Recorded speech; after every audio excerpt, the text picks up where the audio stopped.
नमस्कार। देखिए, जब भी कोई धुलेरा में इन्वेस्टमेंट करने की सोचता है तो उसके मन में बहुत सारे डाउट्स और बहुत सारी क्वेरीज रहती हैं। लेकिन इन सब में जो सबसे कॉमन क्वेश्चन जो मेरे भी सामने कई बार आता है, मुझसे भी कई सारे लोग कॉल्स करके पूछते हैं, वो यह रहता है कि कहीं ऐसा ना हो धुलेरा स्मार्ट सिटी प्रोजेक्ट अधूरा रह जाए या फिर इसको बंद कर दिया जाए। जैसा कि हम पहले भी देख चुके हैं कि हमारे भारत में महाराष्ट्र के अंदर एक लवासा शहर बन रहा था, वह अधूरा रह गया। हमने देखा कि आंध्र प्रदेश में एक अमरावती स्मार्ट सिटी बन रही थी, उसको भी अधूरा छोड़ दिया गया। तो लोगों के मन में ये सबसे बड़ा डाउट रहता है इन्वेस्टमेंट करने से पहले। मैं आपको बता दूं, लोग इसलिए सोचते हैं कि जो इन्वेस्टमेंट वो अगर धुलेरा में कर रहे हैं, ऐसा ना हो फ्यूचर में वो इन्वेस्टमेंट डेड इन्वेस्टमेंट हो जाए। तो देखिए, आज के इस वीडियो में हम इसी पर चर्चा करने वाले हैं। मैं विस्तार से आपको एक एक पॉइंट के बारे में बताऊंगा कि क्यों धुलेरा प्रोजेक्ट इन सारे प्रोजेक्ट से अलग है जो फेल हो चुके हैं या फिर जो रोक दिए गए हैं। कैसे धुलेरा एक सक्सेसफुल प्रोजेक्ट बनेगा और क्या नींव रखी गई है, क्या क्या ऐसे बड़े काम है जो धुलेरा को लेकर सरकार पहले भी कर चुकी है जिससे कि इसकी नींव मजबूत हो जाए। तो उम्मीद है कि इस वीडियो को आप आखिर तक जरूर देखेंगे, जिससे आप समझ पाएंगे कि धुलेरा वास्तव में एक सक्सेसफुल प्रोजेक्ट बनेगा। तो चलिए शुरू करते हैं। देखिए, हम इंडियंस में एक आम बात होती है कि जब भी हम कोई छोटी बड़ी चीज लेने जाते हैं और अगर वो चीज वास्तव में हमारे लिए अहमियत रखती है तो हम उसके बैकग्राउंड को क्रॉस चेक करते हैं। हम देखते हैं कि ये चीज कहां से बनी है, कौन बना रहा है, जिसने ये चीज बनाई है उसका सक्सेस रेशियो कितना रहा है, या फिर सेम तरह के कौन कौन से ब्रांड्स के वो चीजें बना रहा है। फॉर एन एग्जांपल, सपोज कीजिए हम एक टीवी लेने बाजार में जाते हैं। एक तरफ हमारे पास एलजी की टीवी है और दूसरी तरफ कोई और दूसरी कंपनी की टीवी है। यकीन मानिए, आप एलजी की टीवी को ज्यादा ध्यान से देखेंगे और शायद आप एलजी की ही टीवी लेंगे, क्योंकि एलजी पे आपको भरोसा रहेगा। क्यों रहेगा? क्योंकि एलजी पहले से ही बहुत सारी टीवियां बना चुका है, बाजार में उसका सक्सेस रेशियो बहुत अच्छा है, उसके जो प्रोडक्ट रहते हैं वो बहुत अच्छे रहते हैं और कई बार आपने शायद उसको परखा भी होगा और सुना भी होगा। अब हम बात करते हैं धुलेरा की कि भाई धुलेरा कहां पे बन रहा है और क्या धुलेरा जैसे सक्सेसफुल प्रोजेक्ट और भी रहे उस जगह पे। जी हां, मैं बात कर रहा हूं गुजरात की।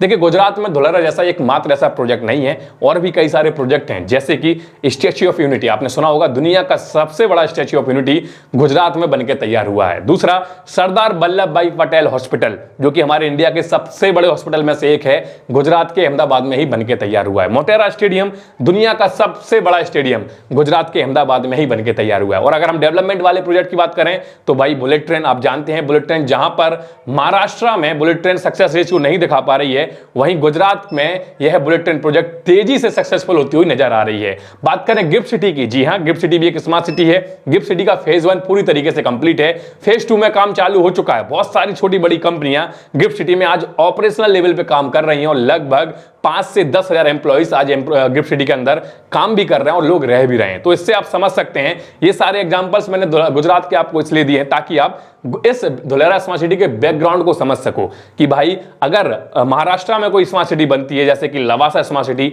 वो फेल हो गई, तो हम अगर महाराष्ट्र में कोई दूसरी ऐसी स्मार्ट सिटी आती है तो हमें बिलीव कम होगा, हमें ट्रस्ट कम होगा, क्योंकि भाई पहले से वहां का जो इंपैक्ट है जनता पर वो नेगेटिव आ गया। आंध्र प्रदेश की अगर बात करें तो अमरावती फेल हो गई, मतलब कि होल्ड पर है, उसको पूरी तरह से फेल नहीं बोल सकते, लेकिन काम रुक गया। अब अगर आंध्र प्रदेश में कोई ऐसी दूसरा प्रोजेक्ट आता है तो लोगों का फेथ कम हो गया है, ट्रस्ट कम हो गया है, अब लोगों को विश्वास नहीं होगा कि भाई बन सकता है। लेकिन हाँ, गुजरात में ऐसे प्रोजेक्ट मैंने आपको कई सारे गिना दिए जो आज पूरी तरीके से ऑपरेशनल लेवल पे काम कर रहे हैं। काफी सारे प्रोजेक्ट हैं, मैंने गुजरात के अभी बहुत सारे ऐसे प्रोजेक्ट छोड़ भी दिए जो मैंने नाम लिए, बहुत इंपॉर्टेंट प्रोजेक्ट हैं और आज भी उन पर काम चल रहा है। तो एक तो ये पॉइंट मैंने आपको क्लियर कर दिया कि क्यों गुजरात में अगर धुलेरा स्मार्ट सिटी बन रही है तो कैसे वो सक्सेसफुल हो सकती है। अब हम दूसरे पॉइंट के बारे में बात करते हैं। दूसरा पॉइंट क्या होगा कि भाई अगर आपने टीवी ली, इसका मैन्युफैक्चरर कौन है, इसमें कौन कौन से डिवाइसेस लगे हैं, इसमें कौन कौन सी चीजें लगाई गई हैं। ऐसे ही हम धुलेरा को क्रॉस चेक करते हैं कि धुलेरा को कौन बना रहा है, कैसे मैनेज कर रहा है, इसमें कौन कौन सी कंपनियां इन्वॉल्व हैं। देखिए, मैं आपको बता दूं कि धुलेरा को सबसे पहले हम देखें डिजाइन को, कि डिजाइन किसने किया है धुलेरा को।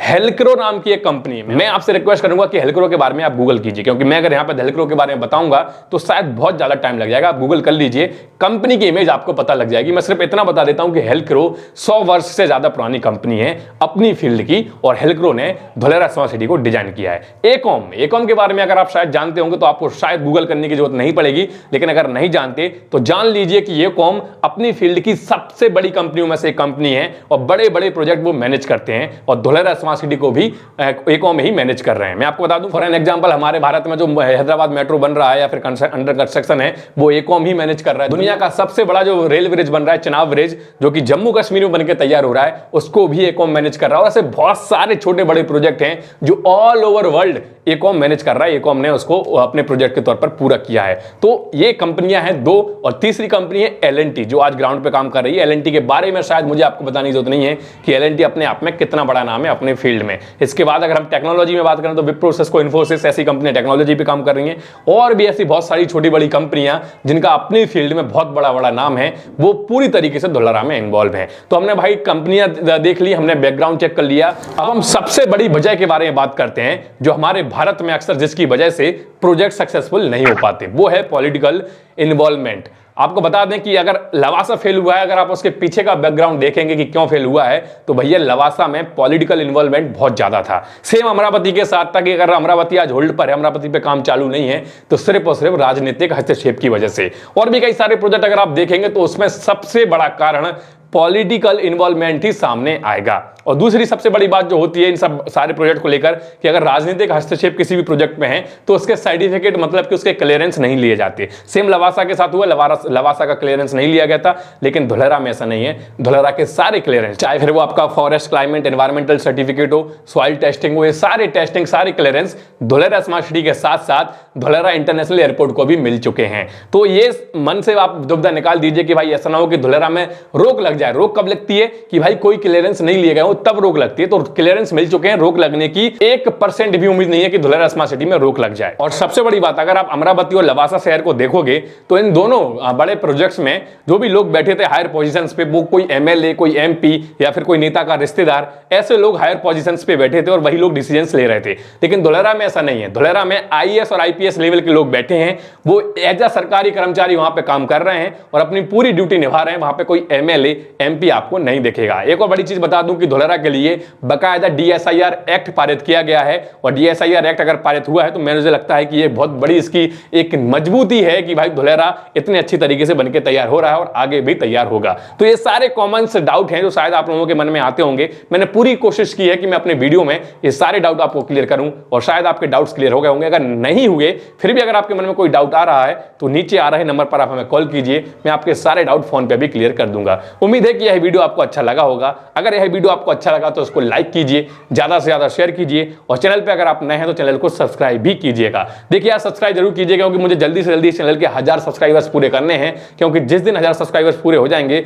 उस दिन हम अपने लाइव आना शुरू हो जाएंगे, क्योंकि लाइव का जो ऑप्शन है वो तभी मिलता है जब 1000 सब्सक्राइबर्स हो। तो अगर आप भी इस वीडियो को देख रहे हैं और अभी तक मेरे 1000 सब्सक्राइबर नहीं हुए हैं तो प्लीज यार मेरा हेल्प कीजिए इसमें 1000 सब्सक्राइब पूरे करने में। तो चलिए आज के इस वीडियो में इतना ही, मिलते हैं अगली वीडियो में, तब तक के लिए जय हिंद, जय भारत।